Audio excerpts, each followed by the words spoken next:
Hi guys, welcome back to my channel. This is Anastasia. Welcome everybody. No intro today, but I am going straight into cutting my foam boards to the same size. These foam boards came from Home Depot. These are insulation foam boards. I am cutting them with the X-Acto knife.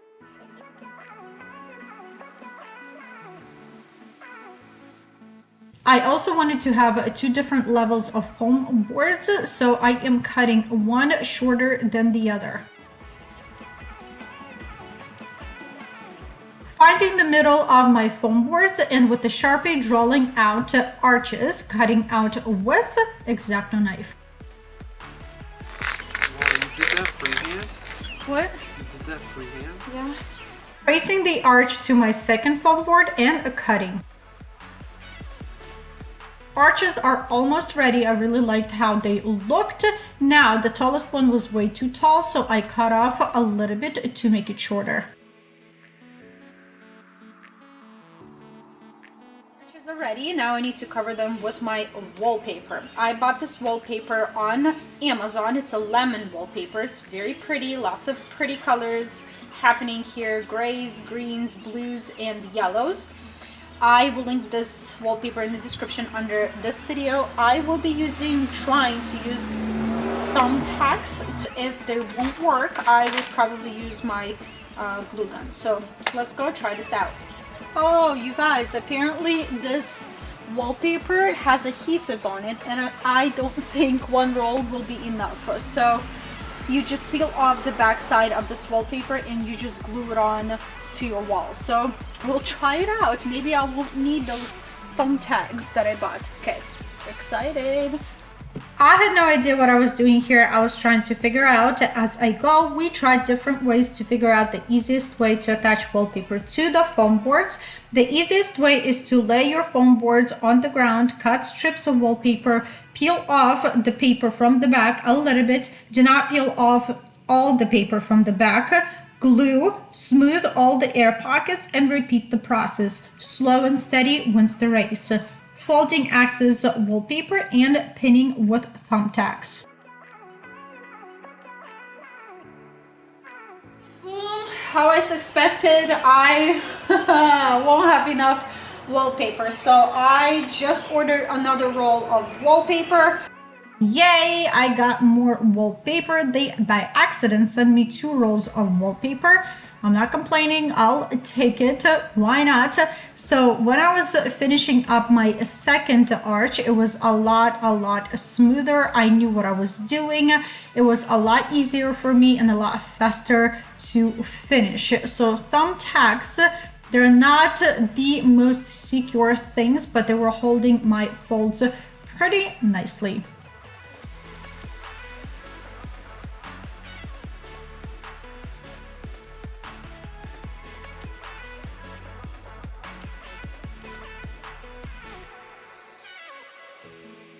Done making my panels. Let's quickly go through all of the balloons and other stuff that I'm planning to use for today's video. So I am working with Tuftex balloons today, yellow and mustard color in different sizes, 5, 11, 17, and 24. Moving on to our greenery and lemons. This bag has a random greenery. I tried to match it as close as possible to an actual lemon greenery. We'll see. It's looking cute. We'll see if I'm going to use it. Then I have a bag of pillowcases. I'm not sure if I will be using these as well, but they are extremely cute. Moving on to our actual lemon stems. They are so adorable. I use them to decorate my dining table. I'm going to show you in a second what I did with them, but they are very pretty. And last but not least, I got this beautiful kind of like a wreath arrangement, long one, big one, for our balloon garland or one of the panels. We'll see. Everything was bought from Amazon. I will leave links for everything in the description under this video. Go ahead and check it out. Now let's go and inflate balloons. And hold on a second before I'm gonna start inflating my balloons. So this is what I did and how I decorated my dining room table with these lemons. It looks super adorable. I bought these vases Amazon as well. This tray, I don't know how I matched the tray to my table almost to perfection, but this tray came from Amazon as well. They do have several, I believe several colors. I'm not sure, it's been a while, but I will link vases and the tray in the description under this video as well. And overall, this is how it looks. Let's talk balloons. I am inflating 11-inch balloons into different sizes and pressing them against myself to give them more rounder shape. Once I have 2 pairs of balloons, I am intertwining them together into a quad.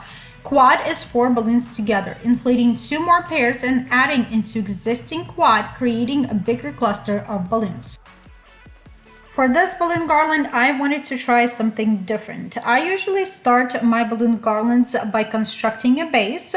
This time around, I wanted to try to create mini balloon garlands and create my big balloon garland out of mini garlands. The process is very similar to what I usually do, grabbing clusters of balloons, reaching inside of clusters, looking for longest and stretchiest necks, and tying them together. Some balloon garlands had 3 clusters tied together, some had 2, and I did leave some clusters single. Also tying 5-inch balloon quads together to create miniature balloon garlands. For my mustard colored balloons, I am doing exactly the same thing what I did with my yellow balloons, packing everything into white bags and taking everything outside.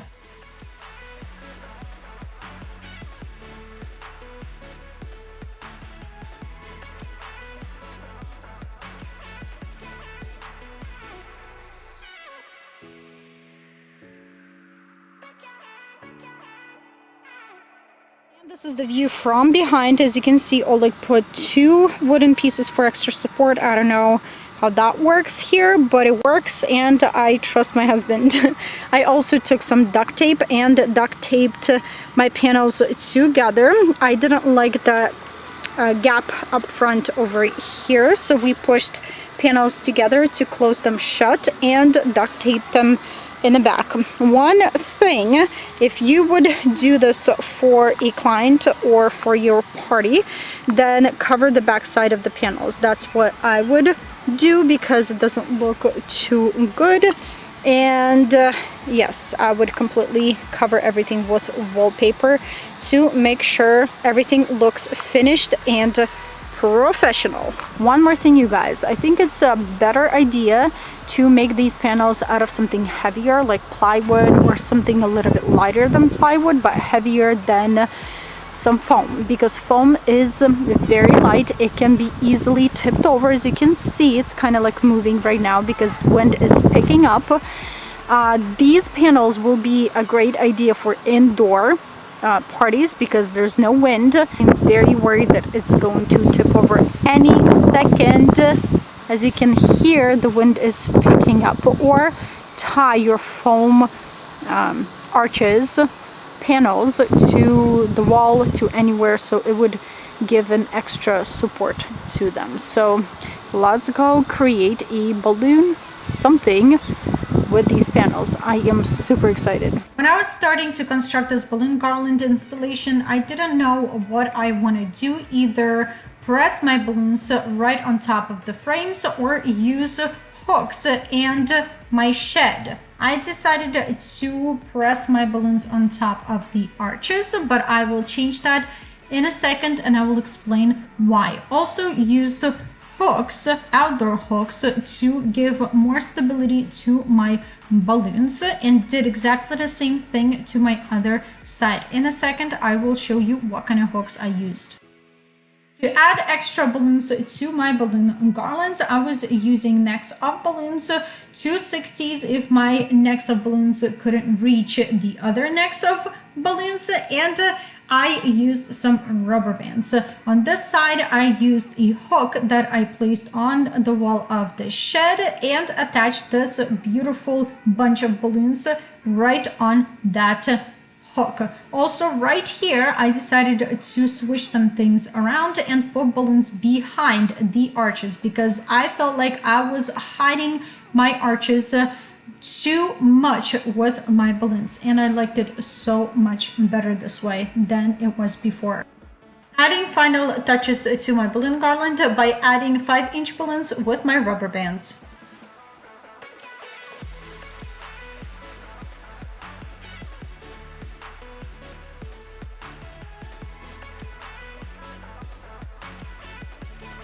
This piece right here, I attached 2 hooks right here, top, bottom, and used a fishing line, tied the fishing line to the greenery, and took it to my hooks on both ends, and it holds it very, very well. Putting final touches, how beautiful. Also wanted to touch base on those hooks that I use for today's installation. Do not use them indoors. They will ruin your walls. Use command hooks if you're working indoors. Putting LED uplighting, and everything's coming together. To finish everything off, of course, I had to use my LED uplighting. They will be linked in the description under this video. And overall, you guys, I am loving what I see.